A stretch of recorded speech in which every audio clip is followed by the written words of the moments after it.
All right, welcome to another deep dive. Today, we're going to be tackling a classic, a book that's had a pretty huge impact, especially here in China, Hutha, which you might know better by its English title, How to Win Friends and Influence People. Yeah, it's interesting, isn't it? It first came to China in the 80s, Hmm. and it's really stuck around. Like, Yeah. it's become this go-to guide for so many people when they're trying to figure out, well, how to deal with people better, right? Exactly. And that's what we're here to do, right? Take these sources that that you shared that a lot of people are talking about and really break them down. We're going for those key insights, but without getting bogged down in all the extra stuff so you don't have to.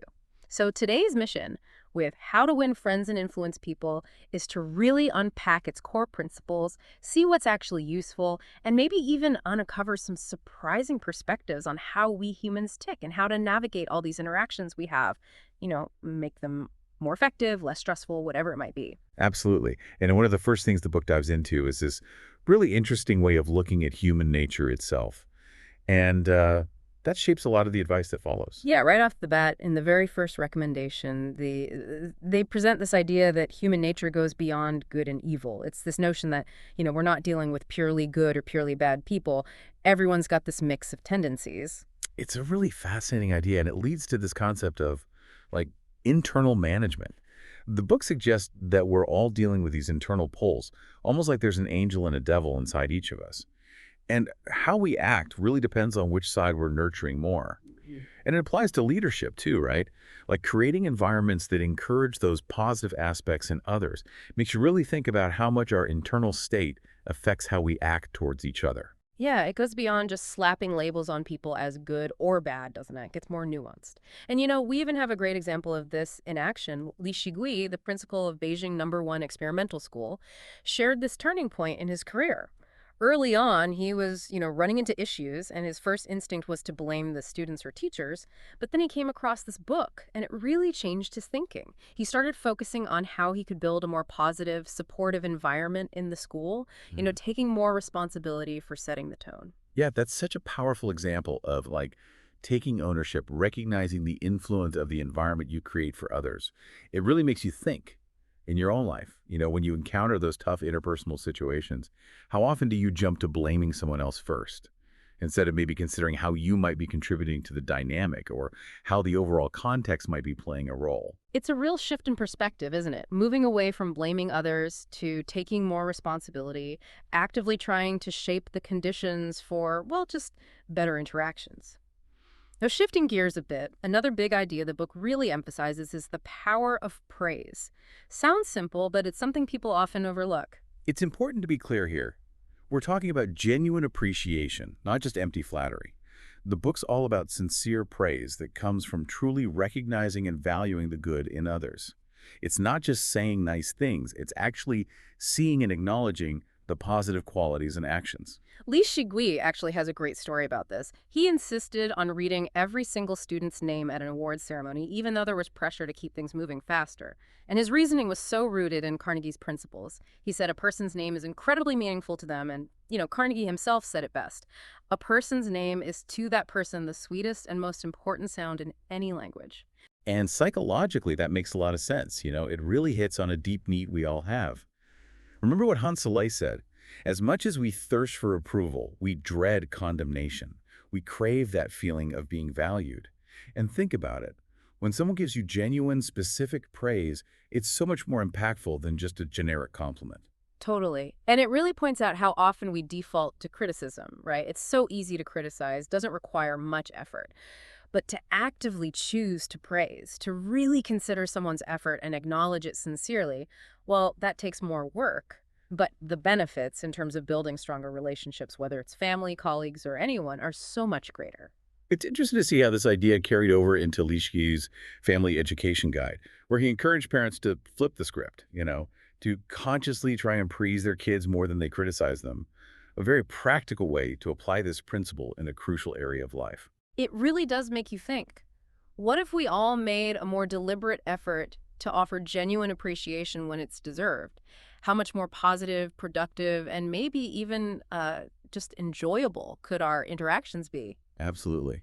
And building on this focus on others, the book also stresses the importance of understanding their perspective. going beyond our own point of view and Mhm. trying to see the world through their eyes. Right, like the concept of putting yourself in another person's shoes. Yeah. Licia mentioned a key realization he had. Early on, as an administrator, he was making decisions based solely on his own understanding, not truly considering the needs or perspectives of the teachers and students. And unsurprisingly, that led to a lot of friction. Things just weren't working as well as they could. It's really about understanding that everyone is driven by their own unique set of goals, motivations, and challenges. If we only operate from our own perspective, without trying to understand what truly matters to others, whether it's teammates or family members, we risk creating disengagement and conflict. Effective interaction, especially in a leadership role, involves finding that alignment between shared goals and individual aspirations. It's about that balance, isn't it? Finding that sweet spot where everyone feels like they're working towards something that matters, both individually and as a group. Now, I think it's fascinating to consider why this book has remained so influential over time. Lesegui even said he considers Dale Carnegie a long-standing member of his personal board of directors, which really says something about the book's impact on his thinking and leadership. And it's not just him. A whole bunch of hugely influential people throughout history have cited Carnegie and his book as a major influence. Edison, Gandhi, Disney, Einstein, Hilton. These are individuals who've had a lasting impact on the world in completely different fields.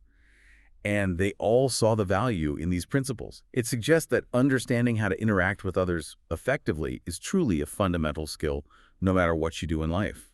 And Professor Zheng Mei, in her foreword, really captured the essence of the book's promise. It's not just about climbing the ladder at work. It's about winning friends, building positive relationships, and ultimately living a happier life. And she emphasized that this book is all about practicality. It's not a bunch of abstract theories. It's a toolkit of actionable social skills you can start using right now in your everyday life. She even included a great quote from Rockefeller's letters to his son, which talks about two kinds of intelligence. People who only use their own intelligence, and those who leverage the intelligence of others by understanding human nature. It basically frames interpersonal skills as a form of intelligence in themselves. And what's important to recognize is that neglecting these principles can have some real downsides. Yes. It can lead to feelings of isolation, increase your anxiety, and seriously hinder your growth, both personally and professionally. The fact that courses like Harvard's happiness course are so popular shows that a lot of people struggle with this stuff. It suggests that these interpersonal skills are a crucial ingredient for well-being, and they're often missing.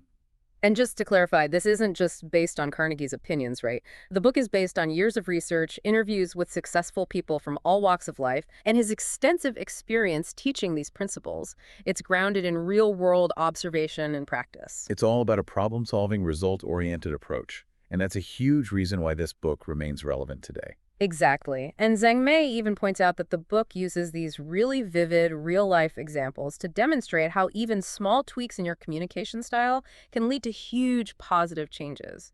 That idea that a small shift in how you communicate can have a big impact on the outcome. Another cool thing about the book is how broadly applicable it is.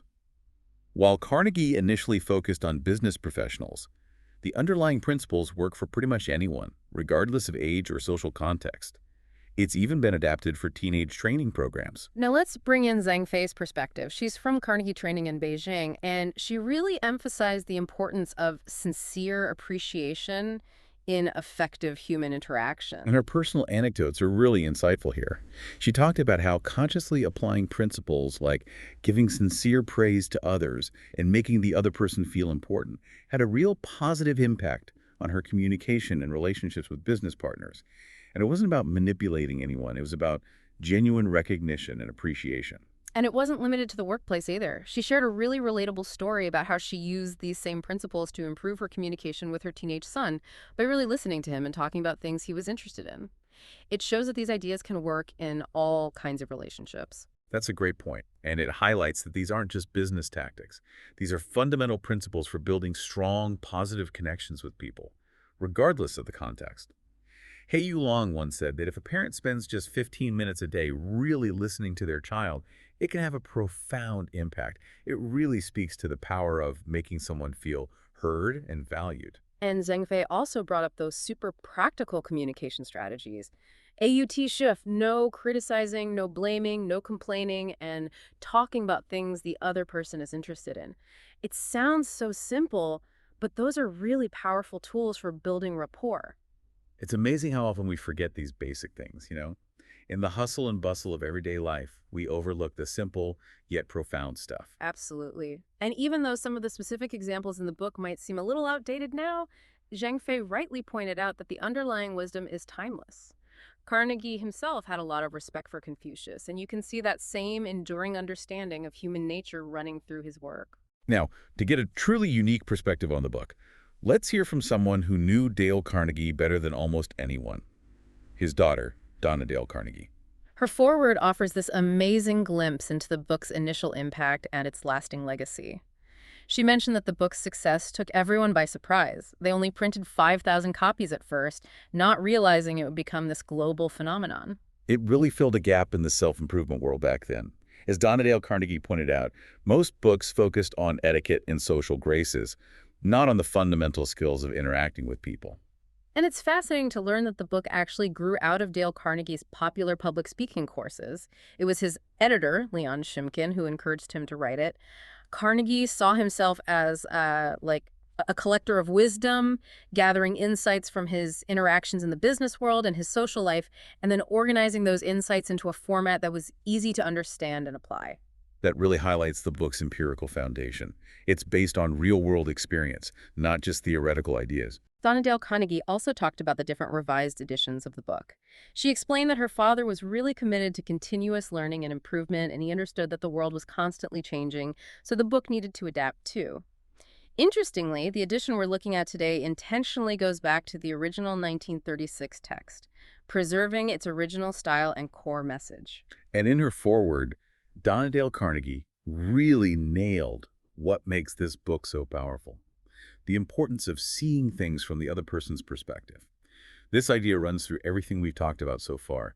It's the foundation for so many of the other principles. It's more relevant than ever today, isn't it?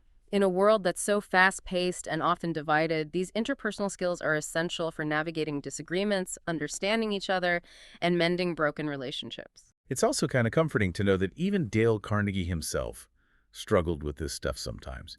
He kept a list of stupid things I have done to remind himself of his own mistakes and where he could improve. It shows that these principles are something we all need to practice, even the guy who wrote the book. And that story about his wife nodding towards him when a guest was praising the book while he was still upset from an argument, priceless. It's a reminder that applying these principles is an ongoing process for everyone, not a one-time fix. All right, let's dig into some of the core principles themselves. Donna Dale Carnegie highlighted the first one as absolutely fundamental. Jamais, don't criticize, condemn, or complain. The chapter kicks off with this gripping story of Two Gun Crowley, this notorious killer who, even as the police were closing in, wrote a letter claiming he had a good heart and never meant to hurt anyone. It's a stark reminder that people rarely see themselves as the villain. What's so crazy about that story is that there's zero self-awareness, zero remorse. He honestly believed he was the victim. And the book goes on to give more examples. Al Capone thought he was doing good for society. Dutch Schultz considered himself a public benefactor. It highlights this very human tendency to justify our actions, even when they're clearly wrong in the eyes of others. And Warden Lewis Laws of Sing Sing Prison said that very few criminals he encountered actually thought they were bad people. They always had reasons for their actions, always some justification in their minds. So if even hardcore criminals don't believe they're bad people, it makes you question how effective criticism really is in our everyday lives. We're talking about interacting with people who are generally trying to do their best, and criticism often just doesn't lead to positive change. It backfires, right? John Wanamaker, the department store magnate, realized this early on. He said it was foolish to criticize others when he himself was struggling with his own shortcomings. The book really drives home the point that criticism is counterproductive. It puts people on the defensive, it hurts their self-esteem, and it creates resentment. And research, like the work of B.F. Skinner, has shown that positive reinforcement, rewarding good behavior and offering praise, is much more effective at shaping behavior and encouraging positive change. There's this great story about George Johnston, a safety coordinator. Instead of yelling at workers for not wearing hard hats, he started asking them about their comfort and gently reminding them of the safety rules. And guess what? People started wearing their hard hats more, without all the negative pushback that usually comes with criticism. And historically, there are some great examples too. When Theodore Roosevelt publicly criticized his successor, President Taft, it led to this huge, lasting political rift. And then you have the case of Albert Fall and the Teapot Dome scandal. Even after being convicted and sent to prison for corruption, he still maintained that he was the one who had been wronged. It shows how deep that self-justification runs and how criticism often just bounces off without leading to any real self-reflection. Now, the book offers a pretty amazing example of someone who really transformed in this area, Abraham Lincoln. It's wild to see how different his approach became. Earlier in his life, he was quick to criticize and even ridicule people. Remember that anonymous newspaper article he wrote making fun of James Shields that almost led to a duel? But later on, he became much more measured and empathetic. It seems like that near duel was a real turning point for him. That close call seems to have taught Lincoln a hard lesson about the destructive nature of criticism. After that, he largely avoided it. Even during the Civil War, when his generals were making mistakes left and right, he famously refused to condemn them publicly. He even said, "Don't criticize them. They are just what we would be under similar circumstances." Such a powerful statement, showing his empathy and understanding. There's this incredible story about a letter he wrote to General Meade after the Battle of Gettysburg. Lincoln was deeply disappointed that Meade didn't pursue the Confederate Army more aggressively, which could have ended the war sooner.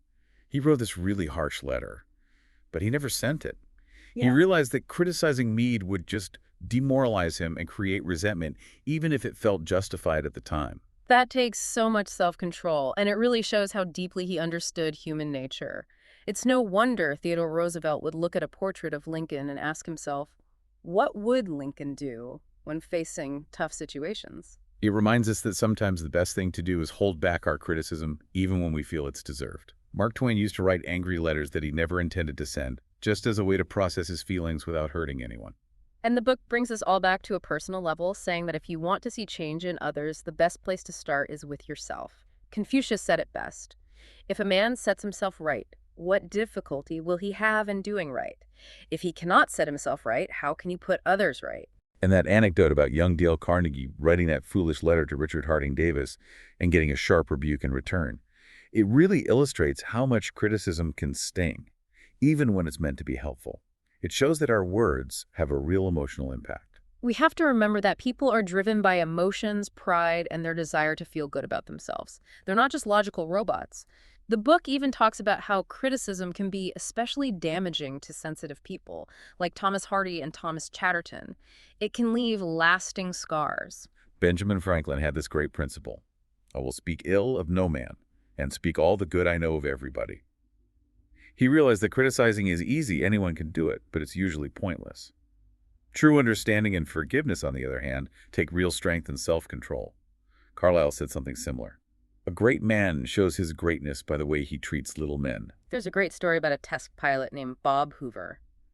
A mechanic accidentally put jet fuel in his propeller plane, which could have been deadly, but instead of freaking out, Hoover showed understanding and gave the guy another chance.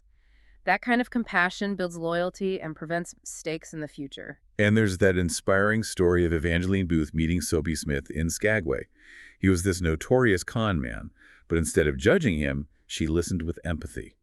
And it actually led to him expressing remorse and promising to change, although, sadly, he died shortly after. It really makes you wonder how often we're too quick to judge and criticize when a more understanding approach could lead to a completely different outcome.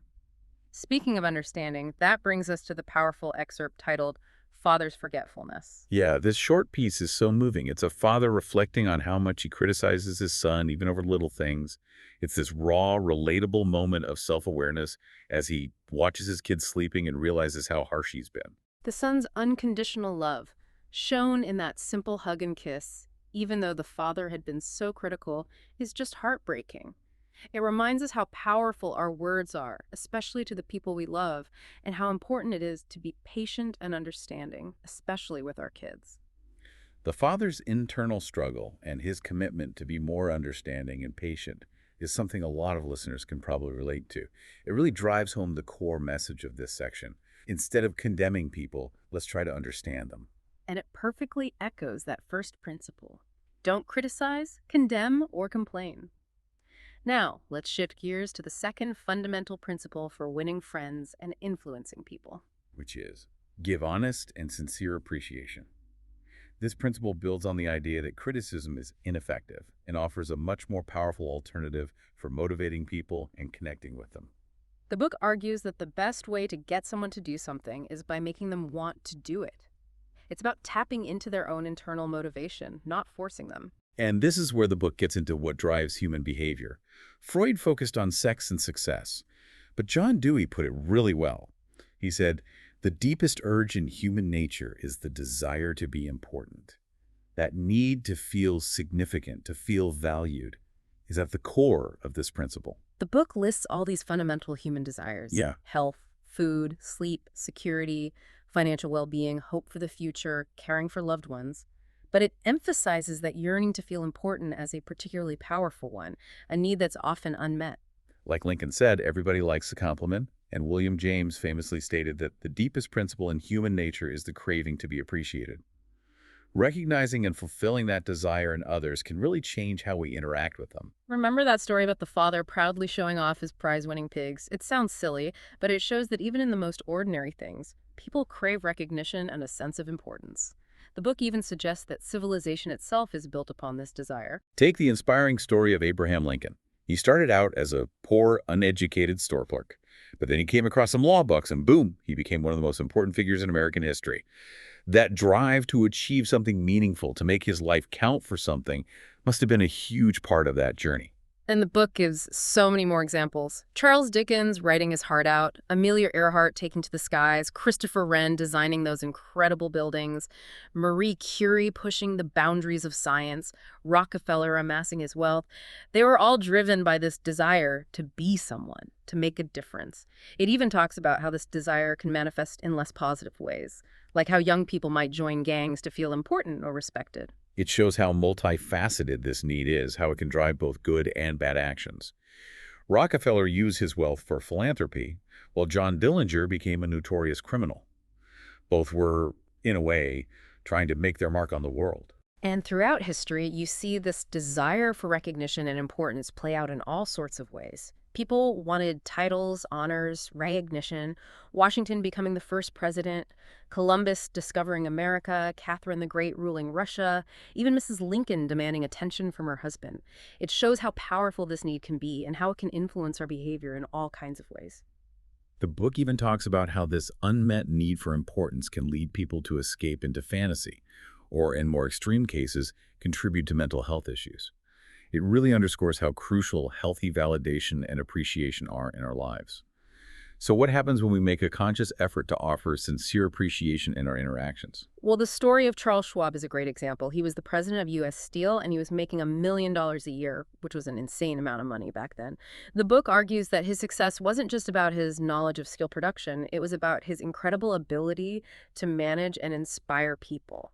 Schwab had this uncanny knack for arousing enthusiasm among his men through constant appreciation and encouragement. He said, "I never criticize anyone. I believe in giving a man incentive to work, so I am anxious to praise, but loath to find fault." He believed in creating a positive environment where people felt valued for what they contributed. It's the opposite of what happens in a lot of workplaces, and even in personal relationships, where we often focus on pointing out mistakes and neglecting to praise good work. Schwab was all about actively looking for opportunities to offer genuine and enthusiastic praise. Which perfectly summarizes that second core principle.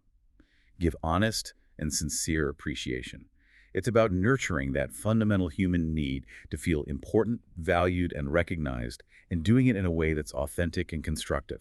So as we wrap up our deep dive into these fundamental principles from How to Win Friends and Influence People, we've really explored the harm of criticism and the incredible power of sincere appreciation. And these aren't just theoretical concepts. They're practical, actionable strategies for improving our interactions at work, at home, and in our communities. It all comes down to understanding those basic aspects of human nature and what we all crave deep down. So for you, our listener, think about a recent interaction you had. How might applying these principles, avoiding criticism and offering sincere appreciation, have changed the dynamic or the outcome? It's a simple question, but it can lead to some pretty powerful changes in how we connect with and influence the people around us.